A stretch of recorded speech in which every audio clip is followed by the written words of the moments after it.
I know I need to size up with you, and when I defang the Viper, trust me, ain't gonna come from nowhere. Jeff, I already put you out. I don't even know why you're out here right now.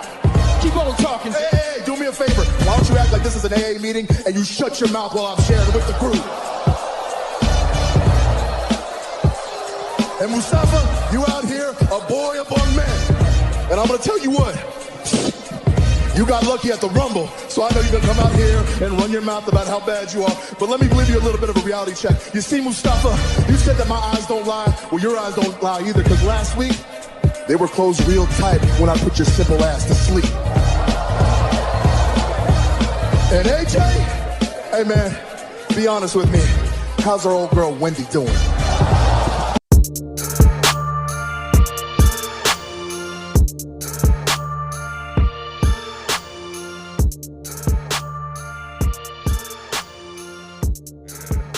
So that's how Revolution ended. But let's talk a little bit about some of the things that happened on Dynamite.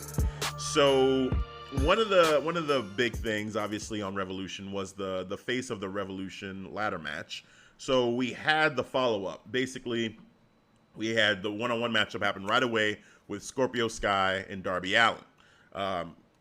Great matchup overall between those two, but I don't know how I feel about the ending of this matchup, really.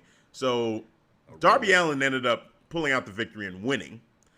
And Scorpio Sky, emotional, he was upset, like, oh man, my opportunity, like, gone just like that. Won the giant donut, won the giant Sonic ring for nothing, is what it felt like. And yeah, just the ring just pops out of him. He hit a spike and the ring just flew out. He lost it. Yeah, right. The ring, that's basically what it was. That's another one. That's another video. Somehow, some way, just show all the rings fall out of Scorpio Sky. So Darby tried to do the sportsman-like thing and say, hey, like, shake hands on it, whatever, just show some respect. And Scorpio, at first, like, okay. And then, what was it, a low blow that he hit Darby Allin with? Hit him with the low blow right after that. Yep. And proceeded with the heel turn. Got it with that leg. Had his leg like in a heel hook. And just wouldn't let it go. Yep. So, Scorpio Sky, heel now, it looks like.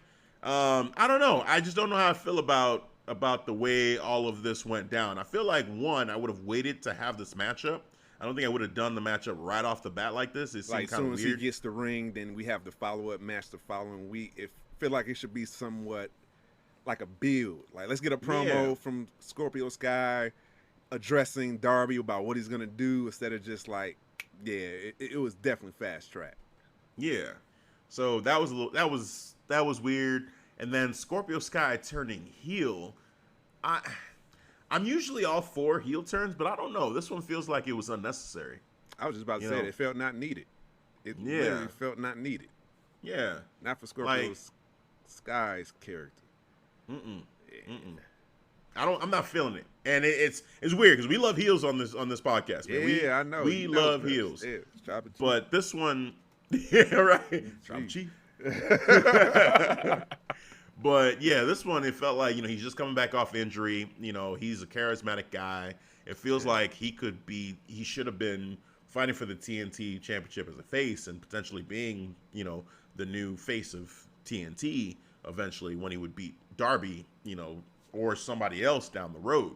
But to do this right off the bat and then have him lose and not have him turn heel, I don't know. It feels a little bit off, and I'm not there with this one. The build up going forward, we'll see. But right now, I'm not there for this. It seems like the way they did it, they made it seem like these guys had 2 or 3 matches before. Yeah. And now he's just fed up losing, and like to your point, it's fast track. So I don't even see what's the reason.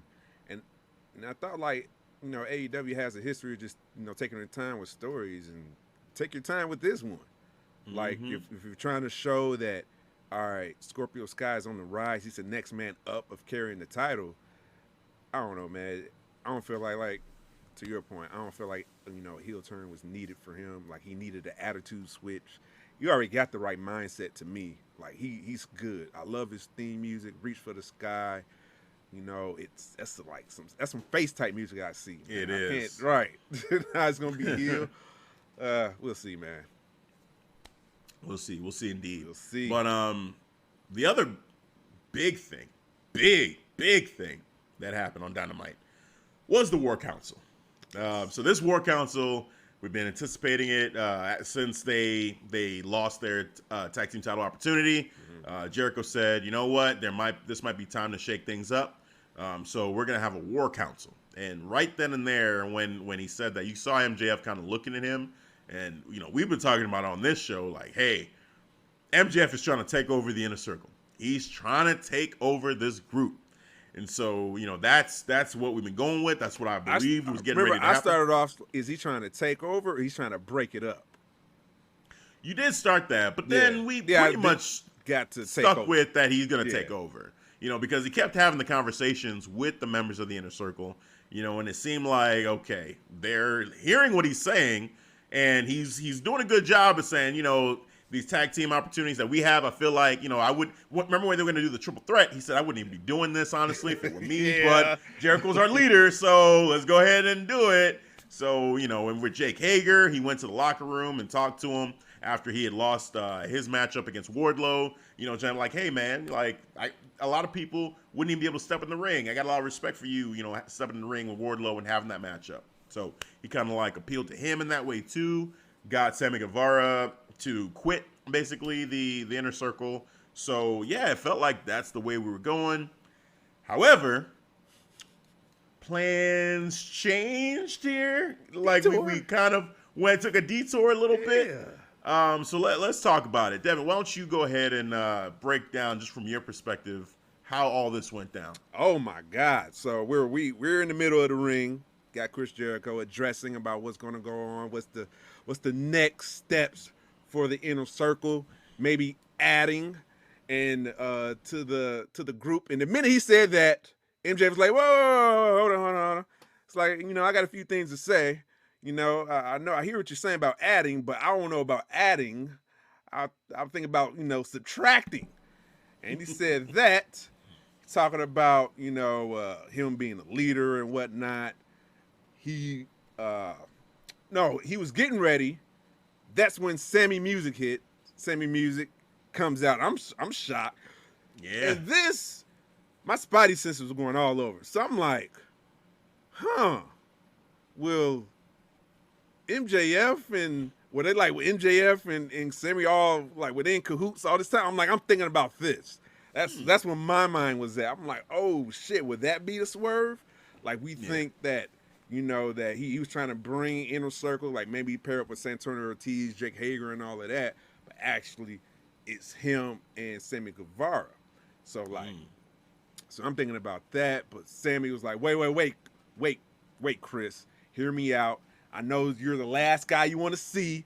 You don't want to see me, but he has some evidence to show, a videotape, and he put it on the Teletron, and you see Sammy in the Inner Circle room, and he sets up his camera, put it like in the corner, and he walks out. You see MJF, Santana Ortiz, Jake Hager, talking about what's gonna happen. I think it was maybe a few hours before they have their war canceled. He's talking about, all right, the plan, guys. All right, we're gonna kick Chris out the group, basically. That's what he's saying. All right, you're gonna lay hands, beat this man's ass. All right. Camera's back on Inner Circle. MJF is like, whoa. Chris is like, what? You think I'm an idiot? And you know what? I think I'm skipping a step. You're skipping it. Because when he showed that, MJF was like, all right, cat's out the bag. Yeah, now there we go. And that's it, yeah. So, and then they all started, they all were in line looking at Jericho and Sammy Guevara. And then they took a couple steps, and then they were surrounding them, but then they turned around and faced MJF. And then Chris Jericho was like, what do you think, I'm stupid? Or what do you think, we don't talk all the time? That we don't talk to each other? That they wouldn't have told me what you were up to?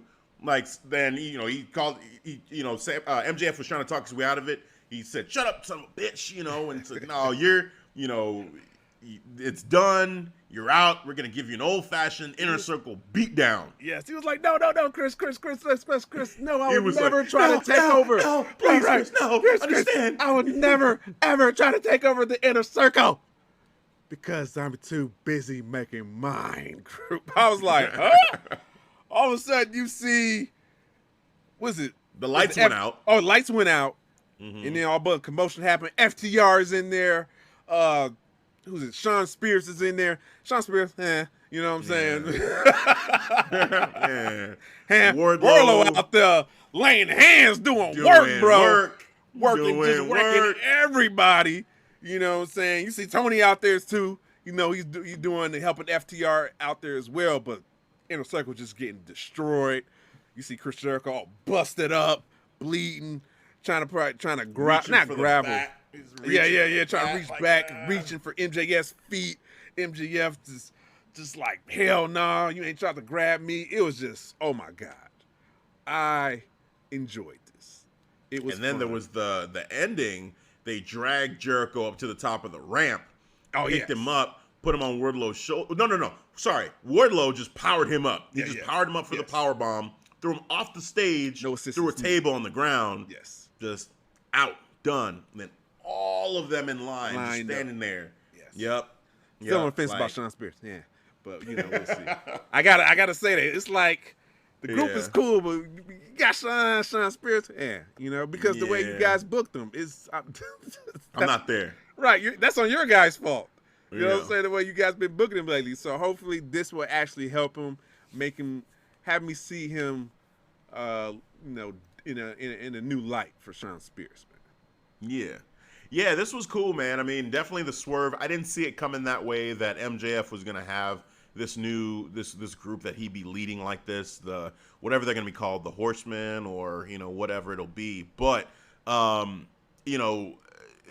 for going forward, I could see them being the top group, even over the Inner Circle. I feel like they'll be the top faction. In a way, I look at them as being already just looking like a more dominant group than the Inner Circle. I mean, obviously Jericho was AEW World Champion, and no one has reached that heights in any of these two groups. But you look at FTR. I mean, as a tag team, them versus Santana and Ortiz. Yeah. You would argue FTR has just done more overall as a tag team. Their success is higher. Wardlow's already beaten Jack Hager. Right. Even though Santana and Ortiz was in AEW longer. So right. But I feel like FTR has done more. So just that comparison. Yeah. Yep. The only thing is Sammy Guevara versus Sean Spears. I'm taking Sammy Guevara there. So that's where Inner Circle is has the leg up. Jericho versus MJF, I mean, that's a toss-up right now with just where they are, man. I think I'd take MJF just for the future. I would, too. Yeah, that group right there just feels more like, okay, this is a group to fear. This is one that feels super legit. So, yeah, man, it was crazy watching this all transpire. Seeing MJF kind of cower in the corner and thinking like, oh, he was going to get the beat down. His eyes were just wide-eyed, and he was like, oh no, like lip quivering and everything. I was like, shit. Like, I'm sorry. I'm sorry. I swear to you, I never wanted to take over the Inner Circle because I was too busy building my own group. I was like, oh, what? Who? And in my mind, when he said that, off the bat, I'm like, who the hell did he go get? Like, who?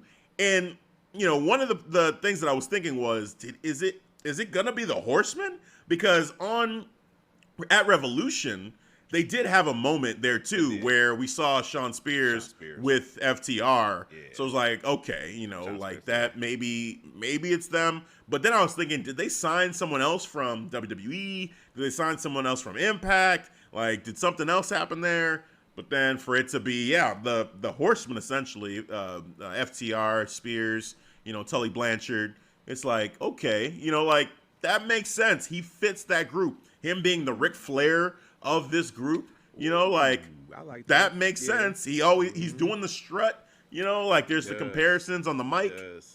It makes sense. It makes sense. And with Tully backing him up too, like that. The only thing now is the Arn Anderson, acknowledgement feels weird. Like, is there a connection between him and this group. Yeah, well, Cody won't join. But Cody and MJF have issues. Yeah, they do. So, hell no. But why did Arn? Arn just being Arn? I don't know. I think they just. This is one of those things that it's random, it happens, and they're never going to talk about it. They will just sweep it under the rug. Like, all right, let's just forget this storyline. It was just me out there just acknowledging them. Hey, four, maybe 4. All right, 4. Oh man, so yeah, man, I think it's great for MJF. I think I'm excited to see what this faction does. And like you said, Sean Spears, I'm with you. He's the one that kind of stands out. Like, if you're going to kick somebody out, it'd probably be him first, honestly. I like kick him to the curb and then just have Wardlow be that true, like, 4th member of that faction versus, you know, having to have Sean Spears in there too and then have Wardlow as being the bodyguard. And JR was really putting over Wardlow during this whole thing, man, saying at some point he's going to stand out front, you know, versus being in the background versus being a bodyguard. I said, yeah, JR, you're right.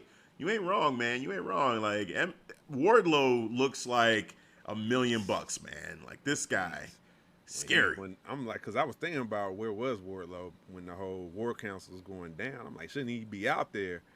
You know, and it's crazy just seeing him when the lights go off and he's just in there wrecking everybody, just like a monster, just unleashed. Yep. Like, holy shit. Yeah. Yeah, man. He's awesome. What would you call this group? And off the top of my head, I'm just thinking the Horsemen. Not 4 Horsemen, but just the Horsemen, period. The Horsemen?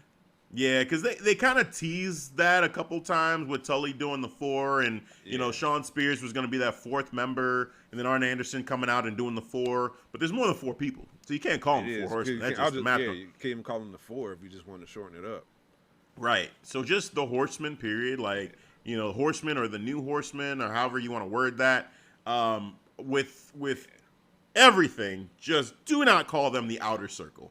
Do not call them the Outer Circle. Because that right there would be some dumb shit. You just take this group from here to here immediately. We are the Outer Circle. Done. I'm turn off the TV, you know. Like, taking a break. Like, y'all just made that decision. No, hell no. Hell no. Do not call them the Outer Circle. You know, that's an interesting joke. I've seen some people put that, you know, on social media saying Outer Circle. But no, man, don't do that. The MJFers. MJFers. Look at that effort right there. MJFers. What do you think? I don't know. Maybe I'm trying to think of something that encompasses all of them. And what MJF is trying to do. Call him the Takeover.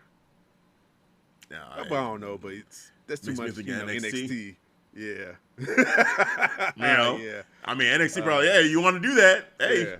Copyright. Tune in us. Yeah. Right. Empire. I like that. I don't know I don't know, man. It's because Sean Spears throws me off. That's why. He's ruining it. Yeah, come up with a name that fits him. Because I was gonna name him something like, you know, they're the pedestal, but you got Sean Spears. I can't do that. Mm-hmm. Yeah. Oh, yeah. He's never. Yeah. No. Yeah. No. Yeah. It's tough. We'll see what they do, man. But my mind just goes straight to, you know, just drop the 4 and just call them the Horsemen. You know, and then just go with that because there are shades of the Horsemen here, and technically, you know, Wardlow is the bodyguard, so really the 4, and you know, Tully's a manager, so the 4 of them, you know, you could see it there. FTR, Sean, and MJF are the 4. For me, I would love if they just kicked Sean Spears out and made Wardlow a member, like an actual member of this group. Or, you know, drop the 4 and just call them Horsemen, and then the numbers don't matter. You don't have to have just 4 people. You could just be the Horsemen. You're out. Yeah. It's just, I don't believe you. Nope. So yeah, man, we'll see. We'll see what they go from here. But it definitely was a crazy ending to the show. Also, too, we should mention that Christian did come out during the episode. He was supposed to address the audience. But, you know, Kenny Omega was doing his thing. You know, he and Don Callis just having, you know, a good old time. And Christian ended up coming out, and Christian and Kenny Omega had a face-off. So they went back and forth a little bit in the ring. So it seems like they're building up a Christian versus Kenny Omega matchup, which again kind of brings me to the whole, like, you know, it just feels weird to have Christian being here now with Edge doing what he's doing for the Universal Championship in on SmackDown, and they have Christian here. Like, clearly people are going to be looking at it as like, this is the secondary feud, you know, for the Edge and Christian. It's already the secondary feud. You know, just with Christian added on because of that. Yeah, it's just how it feels, man. Cause and again, no disrespect to Christian, but you know, Edge. I mean, okay, so first of all, the Edge and Roman feud started up first, and it's going to WrestleMania. You know, with Christian and Kenny, it's like Christian is cool, but he was never considered to be as good as Edge by many people. And then he's, you know, Kenny Omega, his part of it, okay, yeah, great. He's, you know, the best wrestler in the world, makes a whole lot of sense, but I don't see Christian really being able to beat Kenny Omega. Like, I don't believe that. Like, John Moxley would beat Christian. Like, I don't, how is Christian supposed to beat Kenny? You know, like, I don't see it. He's going to outwork everybody. That's what he's going to try. The dude just came off of a career, and like, he was done. He was retired. You know, he's not in the Hall of Fame. He's Hall of Fame worthy, but he's basically a Hall of Famer. Like, no, he's not going to beat Kenny Omega. You know, and Kenny Omega shouldn't even need heel tactics. He should just beat him clean. Whatever matchup they have, I hope so. Clean. Beat him clean. Yeah, because I'm trying to think, how would you use Christian? But does this even help Kenny, though? In your eyes? Does this help Kenny when you see, oh, he's going against Christian? And if he beats Christian, what does that do for him? Yeah, I'm thinking about it. I'm like,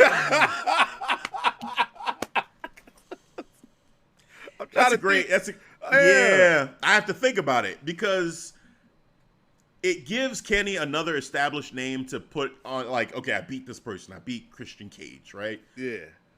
But he should beat him. You know, it's not that impressive to say you beat Christian. You know, it's just Christian. You know, like, I don't know. You sound like Drew McIntyre. It's the freaking Miz. It's the Miz. It's the Miz. That is true, but that's just how. I'm sorry, Christian Cage. I'm sorry. You are Hall of Fame worthy, absolutely. But damn, no. This is. Nah, man, I don't think it does. The more I think about it, I'm like, I don't think this really helps Kenny at all. I feel like Christian is gonna put him over, you know, and Kenny, you know, it gives him another name technically to have on his resume, but the guy just came off of injury, and his tag team partner, who's an 11-time world champion, is going to WrestleMania to fight the tribal chief Roman Reigns. That's the main event. That's the main event. Like, yeah. Christian versus Kenny, that's like just the side story, secondary. I'm sorry, it's just not there. It's not on that level. It's just not on that level. Oh, man. Just not. It's yeah. They could tell a great story. They could tell a great story. I truly believe that they could tell a great story. I feel like Christian is going to give it his all and help tell a great story. I think by the end of this, could the story help then? I think the story can definitely help. Right now, with what we know, if you just say, hey, they're going to fight tomorrow, I'd be like, oh, yeah, no. I don't, who cares? But let them tell a story. Let them tell a great story. And, hey, you know, that could change everything. So, first impression, though, no, that it doesn't help Kenny on its own. No, just the fact that you have him going against Christian and beating Christian, a name from WWE, but the lesser half of Edge and Christian, you know, like, yeah, man, nah, it's not. I think that's AEW mistake. They're focusing on like WWE Christian and just focus on building Christian for AEW. Right. You know, and prepare him to go against, Kenny Omega instead of just having to, like this predictable outcome possibly with Christian. Like, make me believe that I can buy into Christian. So, let's see what they do with the story though. Yeah. It's just one of those you just kind of have to see, and to the best of your ability, not think about Edge, which is gonna be hard because Edge is wrestling again. But that's kind of what you have to do is like put Edge out of your mind and just focus on Christian and the story that he's telling with Kenny, and in a bubble on its own, I think it'll be fine. But we're human, and we're watching everything, so that's where it'll be a little bit tough. I like that. We're human. We're human, man. We are. It's just, I can't help but make those comparisons. Like I'm laughing thinking about it. Kenny Omega versus Christian. You was like, it's Christian. It's Christian. I'm like, you sound just like Drew. This is the freaking Miz. I mean, it's Kenny Omega versus Christian, or Roman Reigns, the Tribal Chief, versus Edge. Like, at WrestleMania. Yeah, man. Yeah. If you had to choose, if you're paying your $50 for one of the two. Of course the Tribal Chief. Of course. Come on, man. Right. Of course. So that's where it's like, you gotta, to the best of our ability, even though we're human, to the best of our ability, when we're watching AEW, we gotta take the Tribal Chief and Edge, put it aside, and just say, hey, tell me a good story. And hopefully that'll be enough. Yeah, that's just where we got to be with it. Yeah, AEW is good at telling stories, so let's see how they do it. I'm going to give them the benefit of the doubt and see what happens. Oh, man. So, yeah, man, we basically covered everything from, Revolution to the main points of this last episode of Dynamite, the big things, the big happenings here. This next week's episode of Dynamite, they're calling it St. Patrick's Day Slam. There were a couple announced matches. There's a 10-man tag team match. Let's see, Jurassic Express and Bear Country and Matt Hardy versus...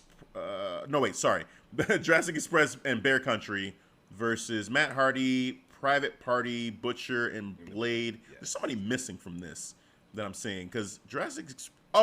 three-man team. That's right. I only thought of 2 members of Jurassic Express. All 3 members of Jurassic Express, Bear Country versus Matt Hardy and Private Party and Butcher and Blade. So that's going to be happening. Unsanctioned Lights Out match, Anything Goes. Dr. Britt Baker and Thunder Rosa. That'll be happening. Let's see. We have Jon Moxley and Eddie Kingston going against the Good Brothers. So that'll be going down. Then, Cody Rhodes versus Penta is going to happen. And Jade, that's going to be something. And then Jade Cargill is going to be in action. Now, I was a little upset that she wasn't there on Dynamite right off the bat. Yes. But they did right away promote her for this match, for this show on Wednesday. So, at least we got that. So that's good. That's good. But, looking forward to that. Yeah, definitely that Penta and Cody matchup should be good. Penta, was awesome, and in his promo against Cody, that was some good shit there. So, talked about his unborn child, and Cody lost his mind. He lost that. He was like, shit, that's the green light right there. Yeah. Like, what'd you say? Hopped over the ropes, hopped over the barricade. Right. 2 seconds later, all you see is just... Holy shit. Yes. So, yeah, man, just... looking forward to that. But overall, let's do the grade for Revolution. What's your score? What do you want to break down the match times? No, we'd like to do that. Yeah, let's do that. We did that for the last pay-per-view. Let's go ahead and do that.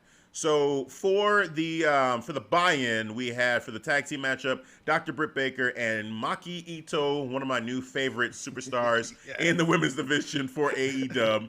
Versus Riho and Thunder Rosa. It was 14 minutes and 50 seconds. We had the Young Bucks and the Inner Circles tag team match go at 17 minutes and 50 seconds. Ray Phoenix winning the Casino Battle Royale for the tag team championship, #1 contendership, I should say, was 26 minutes and 45 seconds. That was the longest matchup of the night. Makes sense with it being a Battle Royal. Yep. Basically a Royal Rumble. Hikaru Shida versus Ryo Mizunami was 15 minutes and 10 seconds. Felt like it was a little bit longer than that. Would have said 20. Yeah, it did Right. feel like it was longer. Yeah, I would have said 20.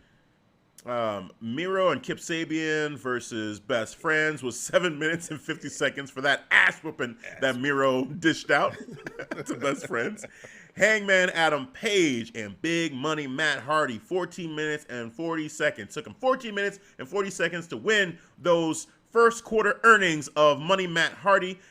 He did make a new acquisition. Butcher and Blade and Bunny are now on the Big Money Matt Hardy payroll. So, he's expanding the brand a little bit. Yes.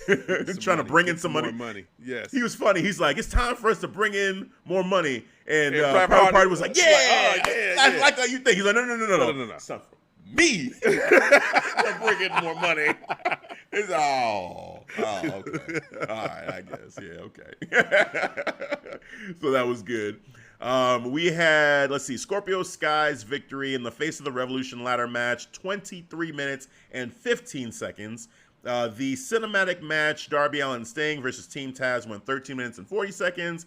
And finally, the exploding barbed wire death match for the AEW World Championship. Kenny Omega and Jon Moxley went 25 minutes and 15 seconds. That was the longest multi-person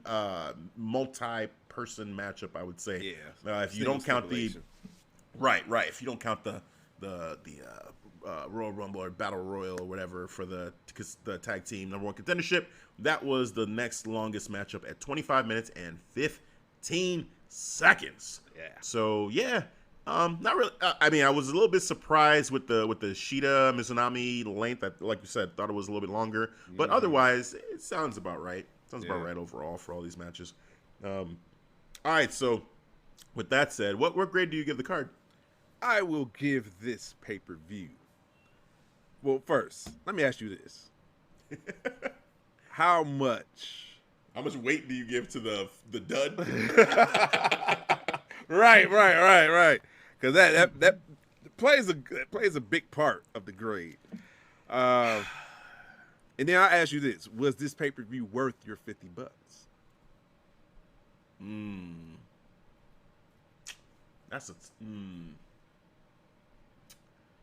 Okay, was it worth the $50 overall? Yes. If you're a hardcore wrestling fan, yes. If you're a casual fan and you're just giving it a shot, probably not.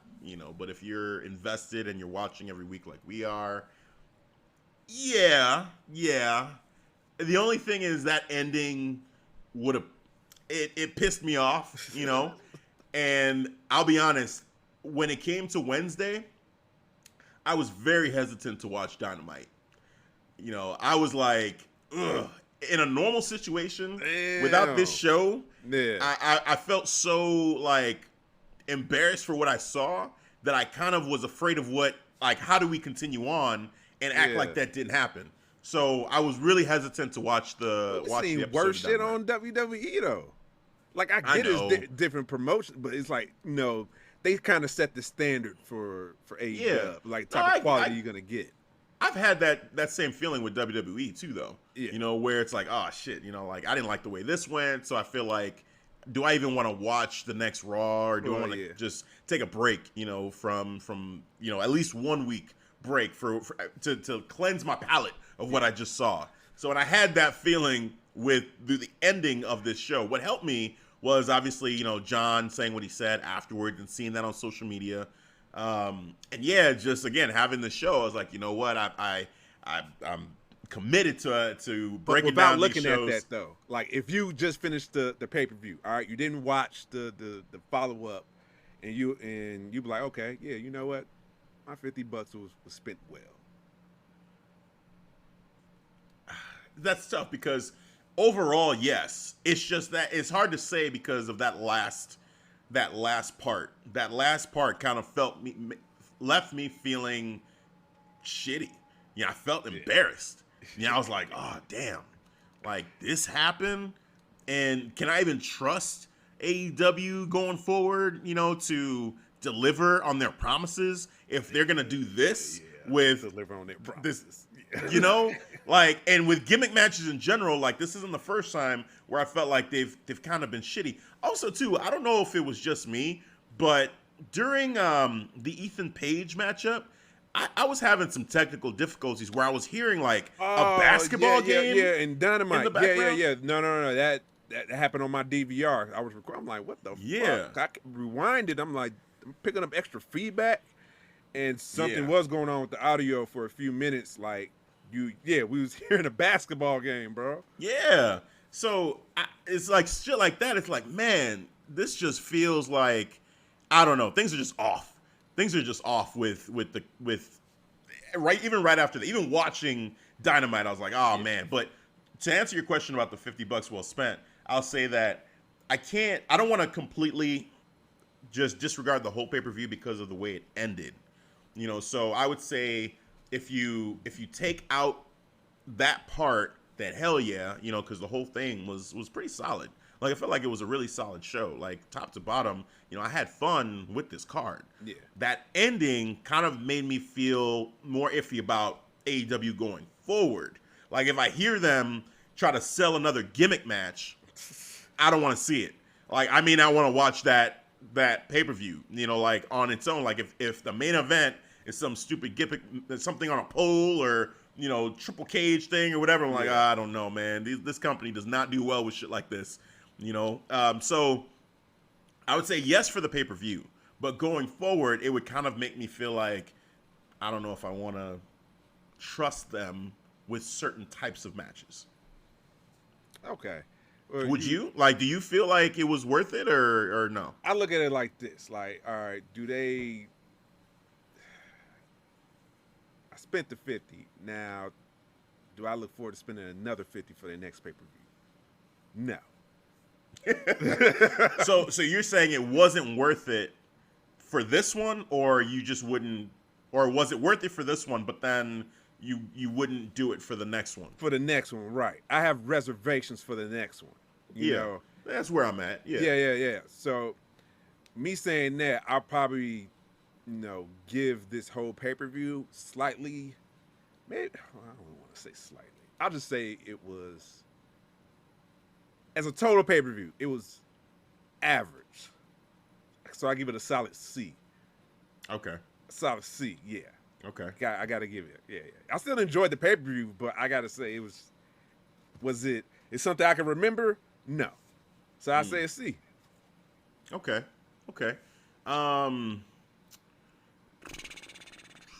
Let's see.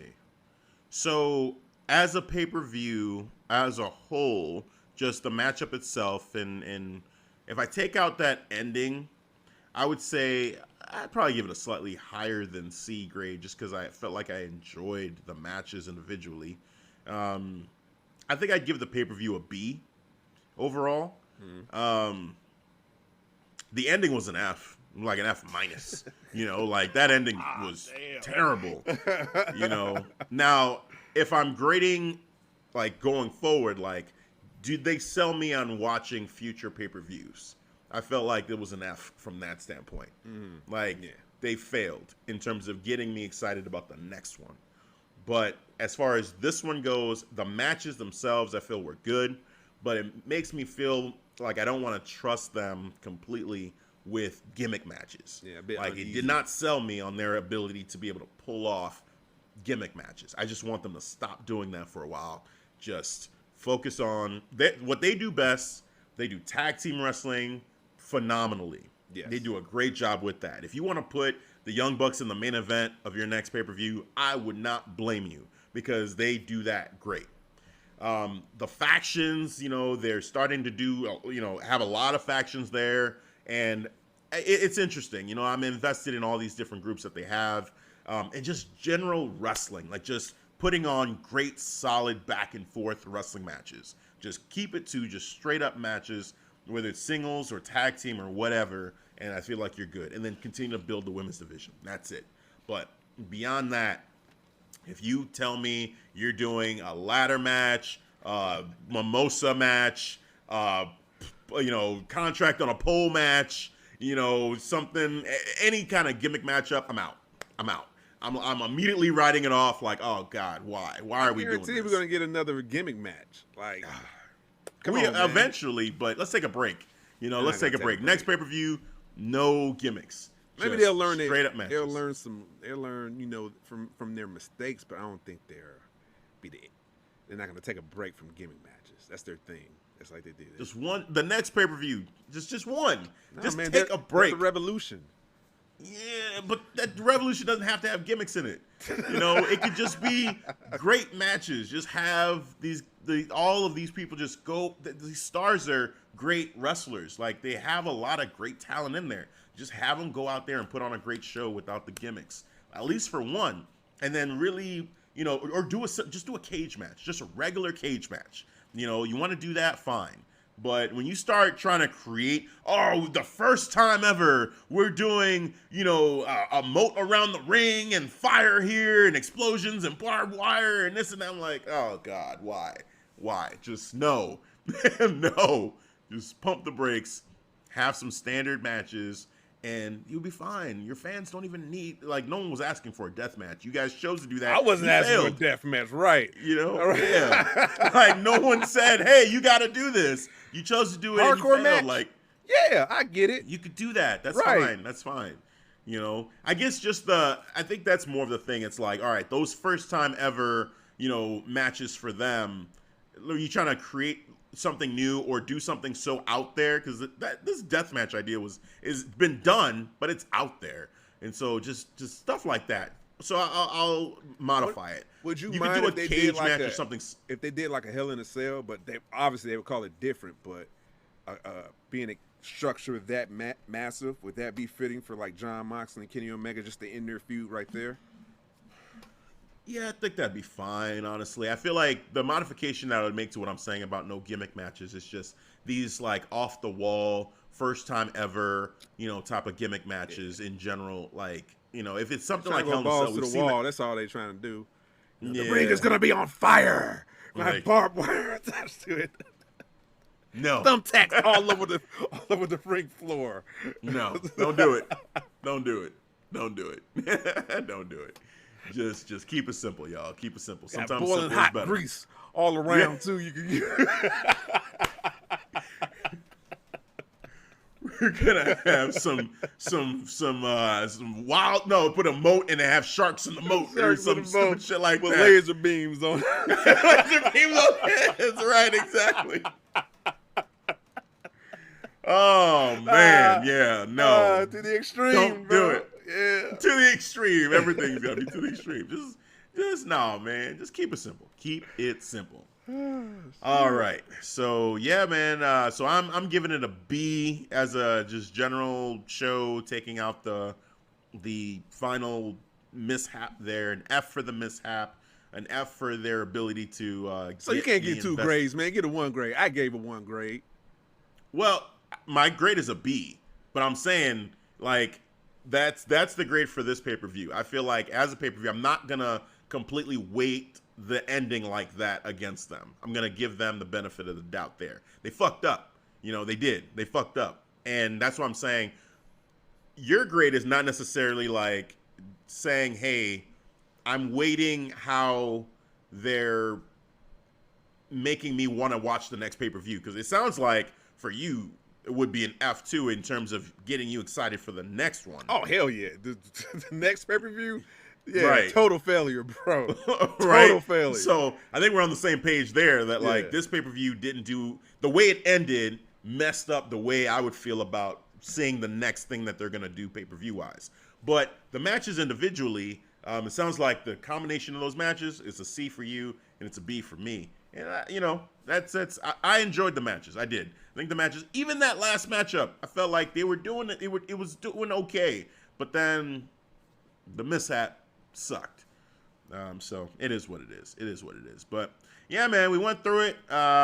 We'll see what the future holds for gimmick matches in general for AEW. But we hit pretty much everything, so I think we can cap it there with the AEW recap. Not do the exploding barbed wire death match. Like, don't do it. Nah, yeah. Because you can't do it safe. Just don't do it at all.